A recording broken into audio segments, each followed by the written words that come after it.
Hey cozy homies, welcome back to The Zone.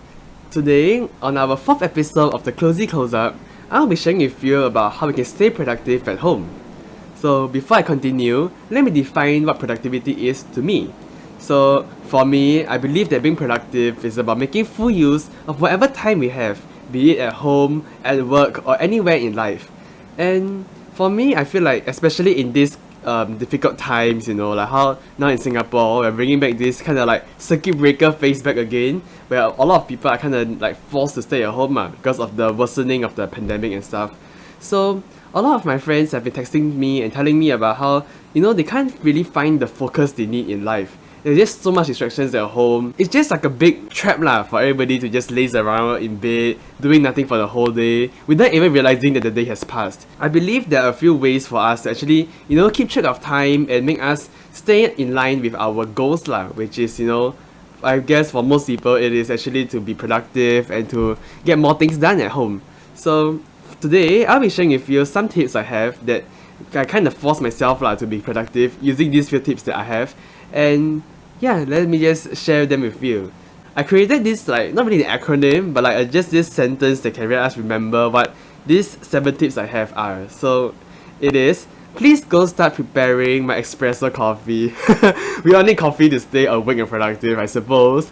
So yes, please go start preparing my espresso coffee. So first off, P, it'll be prioritize.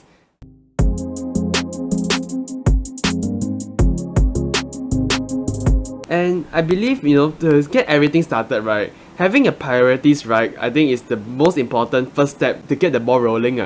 Because there's just many tiny details and things in life that we want to achieve, I believe, because a lot of people just feel very lost and they're very confused, what should I do? So I think the first step, it is actually to just narrow down the scale and you find out what are the most important things that you want to start doing first.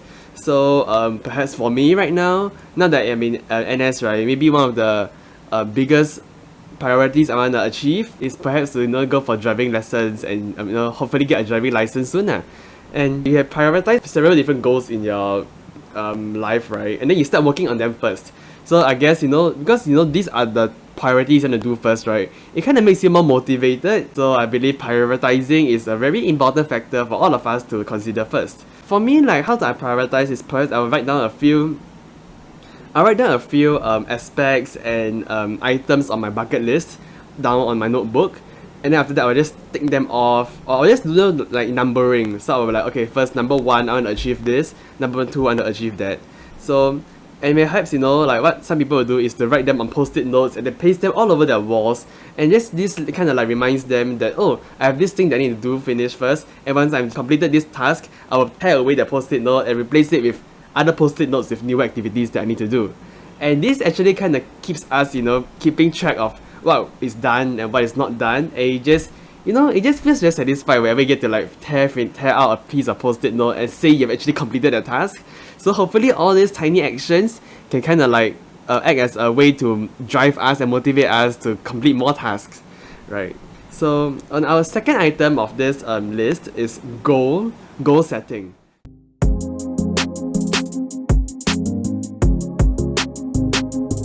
I know many people talk about goal setting, the SMART goals and stuff like this, and I feel like it's kind of an overrated thing, but I still find it's very essential for us to remain productive. Having specific goals especially, this is the main point of goal setting, for it to be specific. Having specific goals actually give us a good measure of the time frame that we have, so you know how we want to prioritize, how we want to arrange the goals such that it is easy for us to keep track and follow. For me, when I think about goal setting, I kind of think of them in terms of how fast I want to achieve those goals. So perhaps, think of different time frames that you work with. So you can have weekly goals, by this week I want to achieve this goal. And perhaps monthly goals, which can be slightly bigger and a bit more complex. As well as, yearly goals. So maybe by the end of 2021, what I want to achieve. And yeah, maybe 5-year goals, 10-year goals, your future career goals. So I feel now that especially we're at home with a bit more time and perhaps slightly more freedom, I guess it is a good opportunity for us to think about what are the different priorities we have in life, and based on those priorities we set specific goals to work towards them. So for example, if I want to get a driving license soon, I want to think, okay, so Perhaps my goal right now is to read out a bit on the theory behind driving, find out how I can book lessons online, when is the best time for me to actually start going for those lessons. So, goals necessarily need to be super big or difficult to achieve. We just need small little goals, right, that allows us to kind of like let us know like what's going on and just work towards it. My very first ever video about Kaizen is about starting things small. Everything that's tiny accumulates to form something big. So I believe it is very important to keep like a list of goals, and hopefully by achieving them, you will feel really like motivated to just continue achieving more goals. Work with the time frames and just let yourself know that goals don't necessarily need to be so rigid all the time. It is good to just keep like a flexible leeway for us, because sometimes unexpected things happen in life and you can't really achieve all our goals, achieve all our objectives like in the right amount of time all the time, right? So I believe it is important to keep a bit of flexibility while keeping in mind that there are concrete goals that you want to achieve. So it is this play, give and take about how like disciplined you are, and perhaps what other unforeseen circumstances that could have happened in this pursuit of you achieving those goals. The third item on my productivity tips list would be S. S stands for sectorize your time.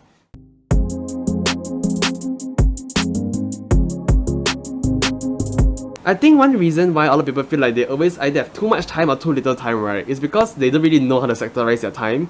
And I believe this used to be a big problem for me also, until I realized, okay, a day has 24 hours, and for me being in NS, I have stayed out like almost for the full 24 hours before. So it kind of gives me a better perspective of how I play around the time I have. How would normally people like sectorize their time? So I guess there's like office hours and your resting hours at home. So like people do 9 to 5 jobs, right? So 9 to 5 is their so-called productive time in the day, and then after 5 p.m. onwards, it is just their resting time. They will do whatever they want. So it's kind of like the unproductive aspect of the day. And for me, I like to sectorize time based on like meal times. So I'm thinking like, oh, like breakfast, lunch and dinner, supper, high tea and everything like this. So I'm thinking, okay, maybe by breakfast what I want to achieve, by lunchtime what I want to achieve, and by dinner time what I want to achieve. Having like sectorizing your time, right, it gives yourself a bit more awareness and perhaps more space for you to actually do planning lah. So it gives you more creative freedom, I guess, to plan out your day. So perhaps you think about, oh, okay, so after breakfast until before lunch, I have this 3 to 4 hours that I can play with. Perhaps I can think, okay, within these 3 to 4 hours, how can I best maximize the amount of time I want to use? So I can think, okay, maybe I will like do work for like 2 hours, and then maybe I can spend half an hour like talking to my friends or something like this, and then continue using the amount of time to like do your work before you actually completely rest during lunchtime for like another hour or so. It's kind of like just giving yourself like something to look forward to, because I feel like not everybody looks forward to doing work or like just hardcore like mugging, working hard. I feel like no one really looks forward to that. So at least if you work towards like a specific like meal time, maybe I work towards lunch or I work towards dinner, at least it's something to look forward to. And I guess this kind of makes you more excited to just complete your task and go on and move on with the rest of the day. Having a good sectorization of your time, right, allows you to realize that actually sometimes we kind of like work beyond the amount of time that we are supposed to work. So I know a lot of people like they like to do work in the office, like to do work when they're like working lah. But then sometimes when they come home, then they want to rest and relax, and then they're on their laptops and they see all their unanswered emails and all those like random last minute projects and work that is just like lingering at the back of their head. So I feel like maybe this is why people feel unproductive sometimes, because it is by right your resting time, and yet in this resting time you're still thinking of work and thinking of what can you achieve even more. So perhaps the best way is you kind of just force yourself to like do as much work as you can during your working hours, and when it's time for you to rest, just use it to really rest. So you kind of won't have like, oh, I just want to laze around in the office and I'll do my work at home. Or when at home and then you realize, oh, it's time for me to rest, so I'm still doing work. So it's just this a give and take. Like everything is about give and take when it comes to like being productive and getting work done. Maybe like you have projects with like a very urgent deadline and thinking, okay, I want to do more of them at home, right?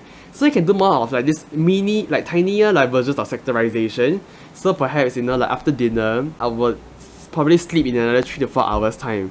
So I'm thinking, okay, I will only do work for like the first 2 hours after dinner, and afterwards I will want to spend the time to watch, catch up my new like Netflix series, or just like watch my K-drama or something. So at least you don't kind of like do things half-heartedly. So it's like at least when you do your work, you really do your work. When you watch your dramas, you really watch your dramas. It's not like okay, let me watch like 5 minutes of this drama and I do like 10 minutes of work. I feel like for me, this kind of just throws me off. Like it makes me feel like just as I'm about to get rested, I don't even do my work. Or when just as I'm about to do my work, I feel tired and I get some rest. So it's just this kind of like compromises that you need to make and you just see what is the most important for you in a given time. That's why I always keep on emphasizing that prioritizing should be the very first thing we do before we continue doing anything else. So yes, that's sectorization. Next is P for Pomodoro method reimagined.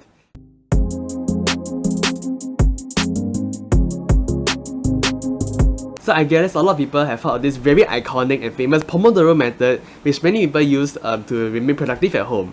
So I think the original one I read on the internet, right, is basically like you do work for 25 minutes and then you rest for 5 minutes. And then it's like 25 minutes, 5 minutes. Then I think 2 cycles later, then you can have like a 1 hour break and continue again or something along those lines. So yeah, so that everybody have that tomato timer, and I remember I used to have one, but I just lost it so this is just a real tomato to replace the idea. So like it's kind of like the alarm will ring and then they'll tell you, okay, it's time for you to rest and whatever.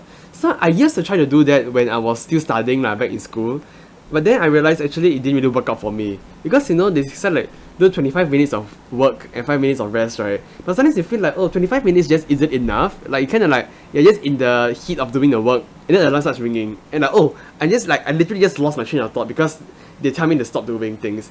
And I think that is something that I like to avoid So for me, what I like to do, right, instead of thinking of the Pomodoro method as like by minutes or like by how much time I want to do my work, how much time to rest, for me I kind of like do it in terms of it's kind of like task oriented rather than time oriented. So for me I would think like, okay, so for example I want to edit my YouTube videos, for example. So like I have this 1 hour long video that I want to edit. So maybe for me what I can think is like, okay, let me edit the first half an hour of this video first before I take a short break, before I continue editing the next half an hour of the video and take another short break.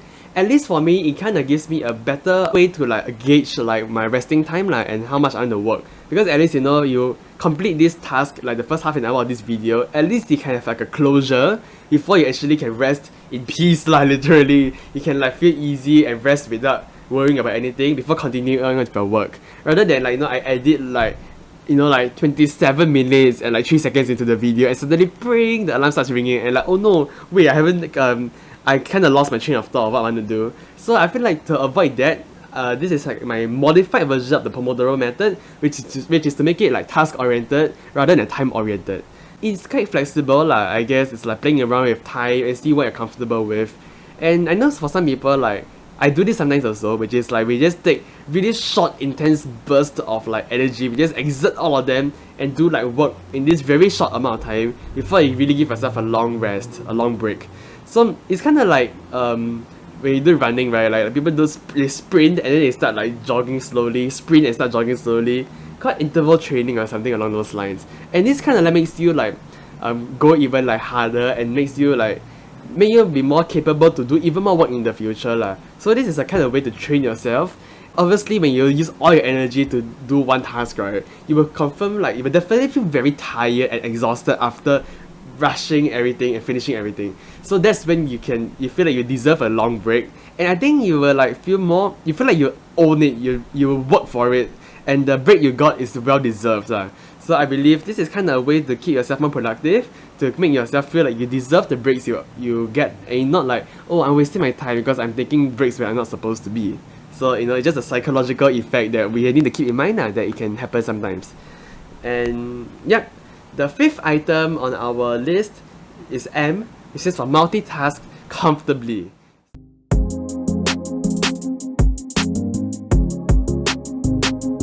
From a biological standpoint, I think humans, right, most of us are kind of like impossible to multitask, okay? Like no one can actually multitask like extremely efficiently and effectively for all the activities they're doing at the same time. I think it's like a known fact that like we can multitask, but like some activities that we're doing simultaneously, some activities would be done better than others. So for me, right, what I think is multitask comfortably. It's not like a hardcore multitasking, but like you multitask at your own within your own comfort zone. It is kind of like making full use of these tiny pockets of time. I remember back then in secondary school, like my school principal always talks about these like tiny pockets of time. So, what are tiny pockets of time? Okay, so for me, I would define them as like time periods, right, where you're not really actively using your brain, and like there is enough like mental space and physical space for you to do other activities. So some of the tiny pockets of time that I can like foresee in my own life probably is during meal times, or when I'm doing like household chores, and also commuting, taking public transport. Because when you're eating or like doing household chores and commuting, right, you don't really need to use your brain in a sense. Like nothing much. You don't really need to think much lah. So usually during those periods of time, I would like to like engage my other senses and just do something productive out of it lah. So like when we're eating, right, we will just we use our mouth, but our ears and eyes are still active. So sometimes while eating I can like watch like videos, educational videos, or like read the news or something lah. So basically at least you can like use your meal time to like just look through what's happening around the world, and just let yourself gain some knowledge lah as you're eating or something like that. And yeah, I mean, like some people want to like focus, like mindful eating. They want to really focus on their food. Yes, definitely go ahead and do that. But if you really think like, oh, I want to get something done, perhaps watching like videos or like reading some stuff online while eating, I feel like it's actually quite a good way to remain productive lah. If you want to really do that. And like sometimes doing household chores or commuting, right? Like for me, I kind of like to like listen to like audiobooks or podcasts. Podcasts especially. Like I feel like listening to podcasts is like a new activity that I started doing quite recently only. And it's been working really well so far. I feel like listening to podcasts is like another platform, another alternative way for me to learn new things also. Because for me, I feel like I'm a very like visual learner. I like to like watch videos, I like to like look at diagrams and images. But listening to podcasts or audiobooks kind of like trains the audio side of me. Yeah, but yes, multitask comfortably. And if you feel like you really just want to focus on resting during your commuting time, to listen to some music, or you just want to like eat and catch up with your drama and like whatever shows you're watching, right? Like just do go ahead. Like this kind of productivity thing, it really depends on how much you have to push yourself and whether there's a need to do that. You should feel happy and you should feel like satisfied while doing it, okay? You shouldn't feel stressed or like, oh, I'm like losing balance of my life because I'm doing too many things at once. That really shouldn't happen, and I will strongly discourage you this situation persists on in your life. Yep. So next, for E, we have emotional outlets.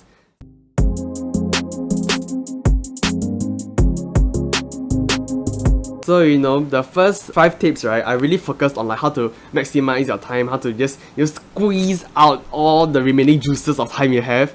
And now it's time for you to just take a break and rest. For me, right, there are many times I really burned out, especially like the past few months, like starting this like YouTube thing that I'm doing right now, right?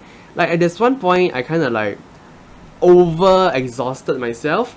I kind of give myself too many ideas, too many like videos to shoot, and too much editing to do, until I feel like I lost balance in my life.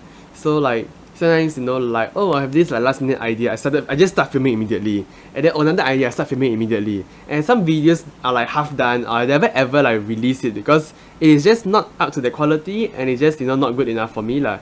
So I feel like kind of like when you overwork yourself, perhaps the kind of work and output that you give off, right, will actually be of a lower quality.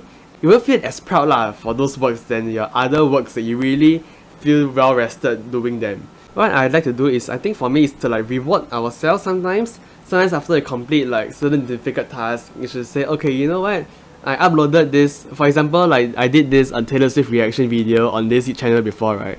And because that was really intense, like filming that took me like more than 2 hours, and editing this video is crazy, like from like 2 hours to 3 hours, that cut short to like 1.5 hours. It's just a lot of work. And because I was trying to like rush it within 1 week's time, and I felt that 1 week is really too packed for me lah. So after I kind of like burn out myself during the 1 week, I tell myself, okay, you know what, let me take a 1 week break from filming and from YouTube, and I will just continue them the following week. So it is kind of like to bring some balance in my life. It kind of allows me to recalibrate my life lah. Like sometimes after like a major project you have done, you can just like tell yourself, okay, let me just reset it and make yourself feel energized and move on with a next big thing you want to do. So I think this is, for me, is a very good way to keep myself motivated, and like, you know, don't drain yourself out too fast. Like, there's still a long way to go in life, so, you know, just don't die at the starting line, right? Talking about emotional outlets, right? Like, how can we like reward ourselves? For me, I like to do like engage with my own hobbies lah. I feel like doing your own hobbies kind of like make me feel well rested. So like sometimes I like to do like drawing, I like to like read some books, singing, I guess. I like to like sing to myself at home sometimes. And like, you know, chatting with your friends especially. I feel like talking to your friends, your family, people who are close with, I find like this kind of gives you like a good way to find emotional support, especially if you feel very stressed out or you feel really exhausted. I kind of feel like when you talk about your life, right, you can kind of like reflect about it and see how else you can improve and find balance in it lah. It is a good way to like find out these new outlets for you to actually rejuvenate yourself and recharge yourself. So I think talking to your friends, talking to other people is a good way. But if you need some time in solitude, especially like for introverts, which I also did another video, like the previous episode, the Cozy Close Up, I did about introverts. Perhaps for introverts, you can do something like solo activities and like solo projects that you can work on to make yourself feel happier. So yes, just do what you love and do what makes you happy. And for the very last tip of today's video about productivity, it is C, which stands for count to 10 and just do it.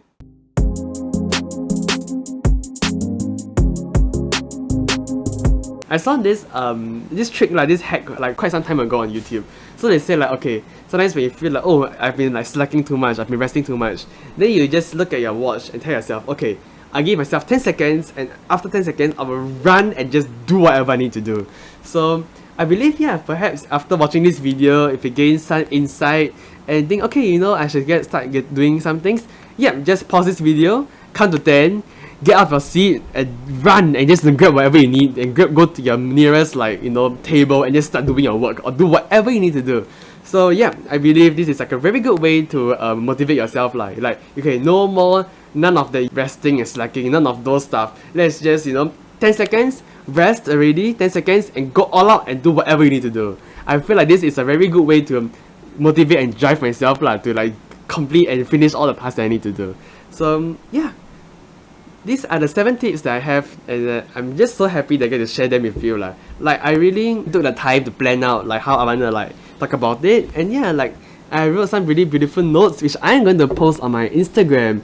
So please, for those who haven't followed my Instagram, please follow my Instagram at The Cozy Zone, and you get to see these notes in full lah. So you get to see what are some of the things I've written down as I'm sharing with you.